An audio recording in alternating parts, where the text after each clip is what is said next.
Greetings, ladies and gentlemen, and welcome to the latest narration in the web series The Human from a Dungeon. If you're new to the series, there is a playlist listed down below in the description, and as always, I hope that you enjoy. Chapter 71. Count Allergus Tavino, Adventurer Level NA, Vampire Belashunian. I've always hated the stench of war. Even the wonderful sense of blood on the air is spoiled by the various odors that accompany it.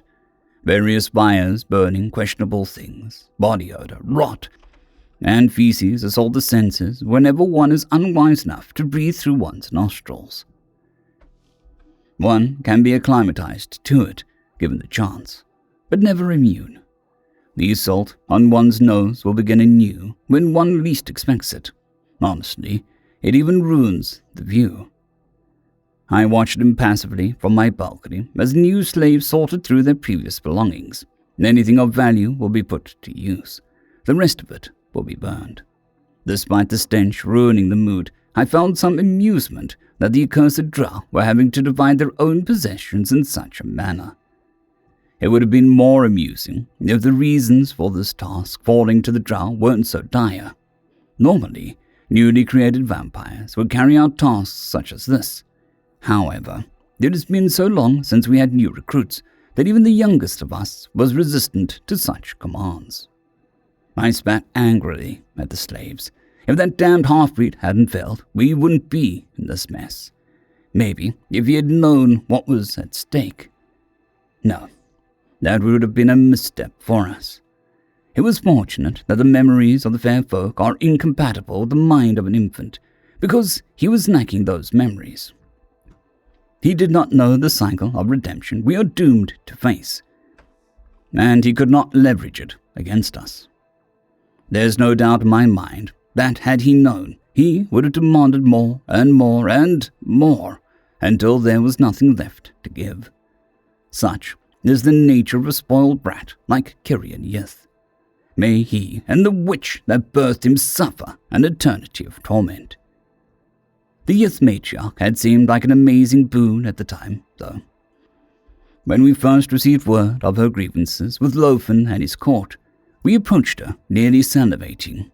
We were desperate to improve our situation and avoid the cycle. In hindsight, it should have been alarming to us that she was salivating as well. We believed that her eagerness would help us succeed in overthrowing Lofen and taking back our home. Instead, she died, and her son turned out to be an insufferable brat. Little one of us could have foreseen the consequences of our scheming, though. It was definitely unexpected for Lofen to hear about Kyrian's failure before we did, from the Orcs, no less.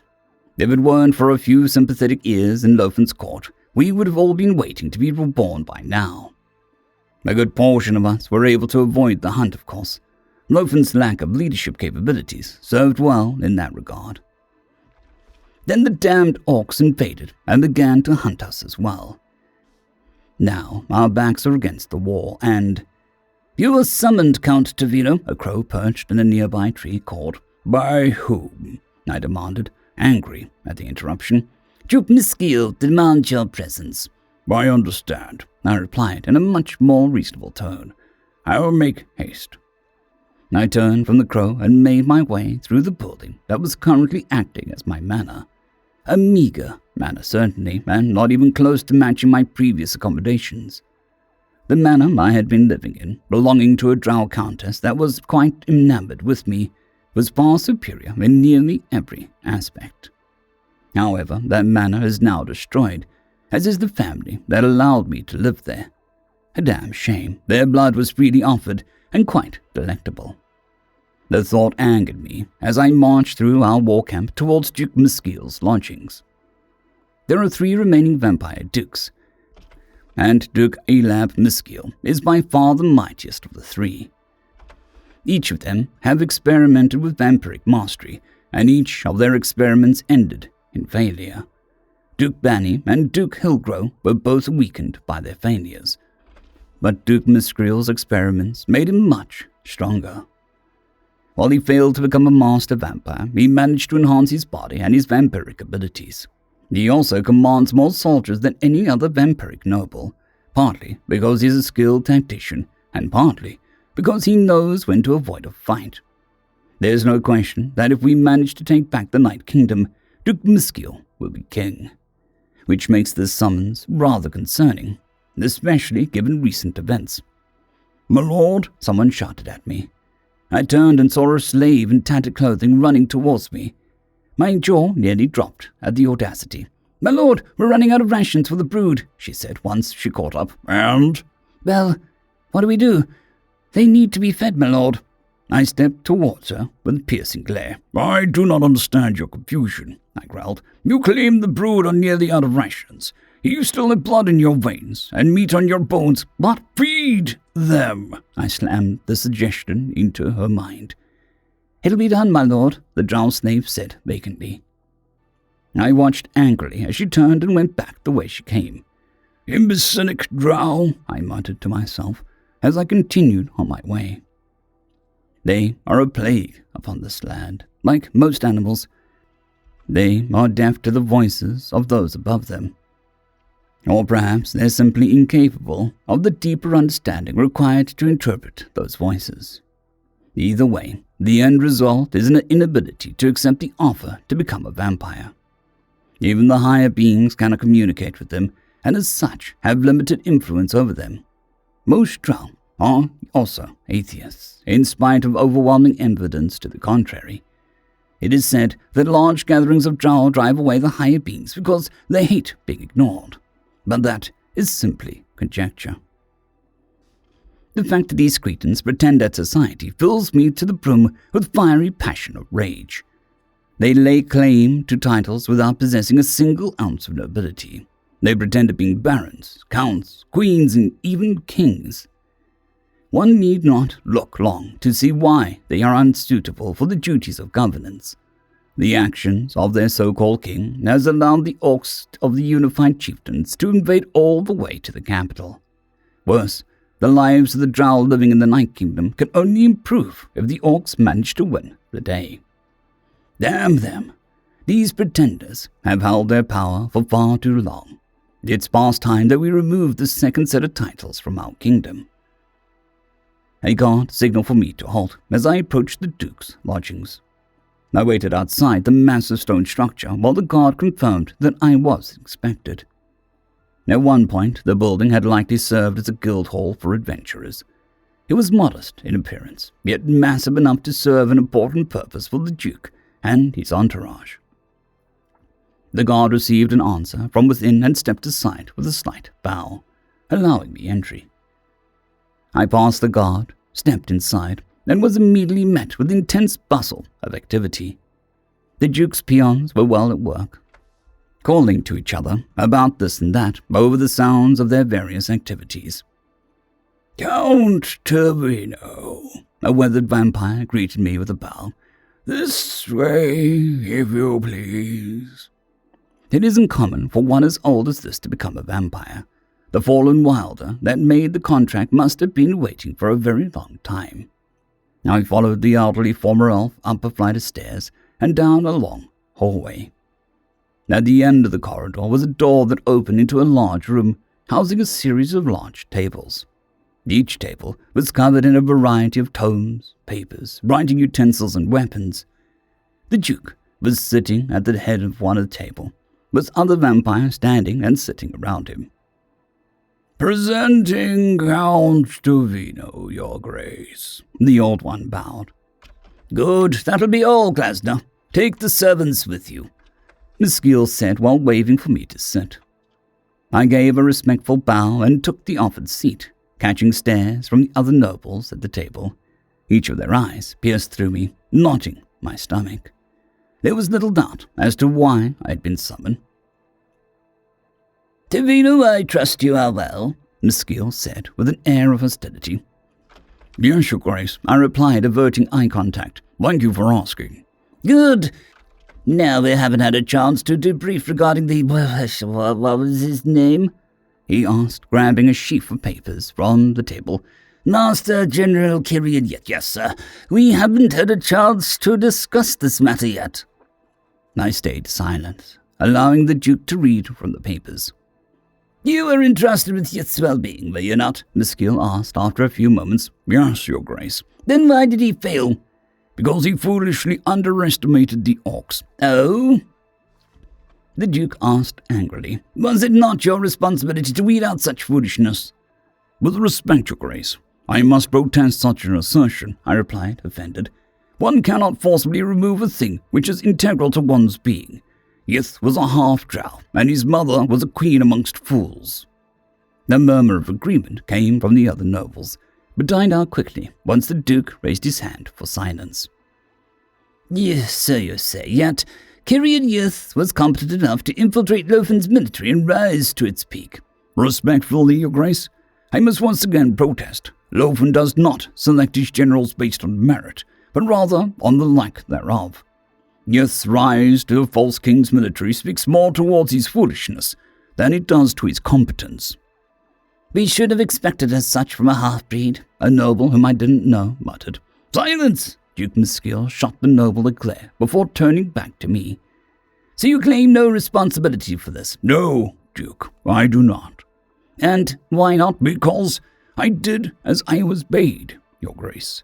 I provided counsel, ensured that the child would grow up to be as competent as possible, and even supported his ill-conceived strategies. There was simply nothing further I could have done. Duke Hilgrove's plan was doomed from the start, another noble said. There are those of us who knew this from the moment the half-breed was mentioned. More mutters of agreement sounded from the other nobles. Duke McGee stared at the gathering nobles until they silenced themselves once again. Fine. You were absolved of responsibility, he said after a few moments. It is a shame, though. Despite its reliance on a half-breed, the plan was truly inspired. I would have liked to see it come to fruition, if only because it would have ensured a more rapid rise of dominance for us. No matter, I have another reason for summoning all of you. Those at the table stared silently at the Duke while he exchanged the papers in his hand for another sheaf. The crows spotted an Orc scout who most certainly saw us. The scout was able to slip away from us, so the Orcs know where we are. Then we must put our plan into action sooner than expected. One of the nobles said. Plan? Quite true. Though it would seem that the Orcs are content to continue their attack on the capital, they might change their minds and march on us at any time. We outnumber them, do we not? Another noble asked. Yes, but they have mages, and their leaders seem knowledgeable of our kind. Even if we were to win, we would lose many and still have to face Lothan's army. No, we cannot risk a confrontation with the Orcs at this stage. We must move forward. Pardon me, Your Grace, I interrupted. Move forward with what? I have heard no plan. Neither have many at this table, the Duke chuckled. I shall elaborate then. We are going to invade our former siblings, specifically the lands to the south known as the Deep Wild Forest. Shocked silence was the only reply. I was stunned, but managed to get a hold of myself and close my gaping mouth. This couldn't be real. If anyone knows how to destroy a vampire, it would be the fair folk. They most certainly would not be willing to collaborate either. They see us as unclean and strike us down without mercy, as one would crush an inconvenient bug. Worse than that, they can be reborn almost instantly. If we were mortals, our actions in trying to wipe them out would have some impact on them. But the wilds and their wilder would pay no heed to our intentions. The fair folk would just keep coming, no matter how many of them we kill. But the Duke knows this. He must. Why? I asked meekly. What could there be to gain? Reinforcements, the Duke chuckled again. As you know, there have been many experiments regarding vampirism over the centuries. One such experiment saw a rather interesting result. McGee rose up from his seat and set the papers down. We can force the spirit of a wilder into the body of a mortal, he said, leaning onto the table. This makes the fair folk very useful to us. All it takes is a quick ritual, and that creates something quite useful. Bring it in. The doors opened, and two servants guided a hooded figure into the room. We were able to identify what this thing was before the servants were able to remove the hood, though. A scent that mixed blood, death, and power. The unmistakable smell of a vampire. The servants removed the hood from the creature's head, and a small gasp escaped one of the nobles as its features came into view. The servants stepped back with a bow, presenting us with a drow. A drow that was definitely a full vampire. He regarded us with a vacant gaze as murmurs began. "That is a vampire, not a half-breed," one noble whispered. "How is such a thing possible?" The Duke raised his hand for silence once more, and the din died down. He grabbed the drow by the arm and dragged him over to the table. "As you can see, this ritual works on drow as well," he said. "But despite what your senses are telling you, this creature is not a true vampire. Allow me a quick demonstration." Miskill picked up a dagger from the table. "Take this dagger," he said to the drow. The drow took the dagger. "Place your left hand upon the table." The drow mindlessly complied. "Pin your hand to the table," the Duke said coldly. In a flash, the drow sunk the dagger through his hand and into the table. Cries of surprise and alarm rang throughout the nobility, but I found myself enraptured by this development. A vampire that'll do whatever you tell it to do. Interesting. "This vampire-like creature has no agency. It'll do as I tell it to do without a single question or concern. As such, it isn't really a vampire," the Duke laughed. "It's a mindless slave, a true thrall.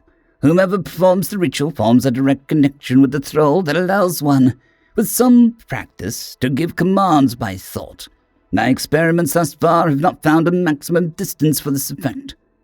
Truly remarkable, fantastic, even. There's just one problem." "How will we capture the fair folk?" I asked. "We will march our forces and slaves to the very border of the deep wild forests. From there, we abduct as many of the wilder as we can using iron." "Iron is fatal to them, though," one of the nobles said. "Yes, but before it kills them, it weakens them. We'll use this time to perform the ritual and make them into thralls." Miskill took the dagger out of the draw's hand. It didn't flinch. "I had hoped to use this element of surprise, but it would seem that they are somehow prepared for us. Still, I'd gladly trade brood for the thralls. They eat a lot less." The Duke smiled as a few laughs came from the gathered nobility. My mind began reading at the possibilities. Vampires, or mindless or not, are much stronger and faster than brood can ever hope to be. They are also much more difficult to truly kill. With enough thralls, we would be unstoppable. "When we run out of slaves or wilder, we'll invade the Orcish land and replenish our numbers," Miskill said as he took his seat. "We will need to be fast to take advantage of their preoccupation with loafing." "And when we replenish our numbers, what then?" I asked, knowing the answer, but needing to hear it said. Then we take back the Night Kingdom." End of chapter. I would like to thank our T5 members and patrons, Casper Arnholtz, Jon Creighton, W.R.E, 050, Dragzoon W.R.E, and Elijah Silvercross. Thank you very much.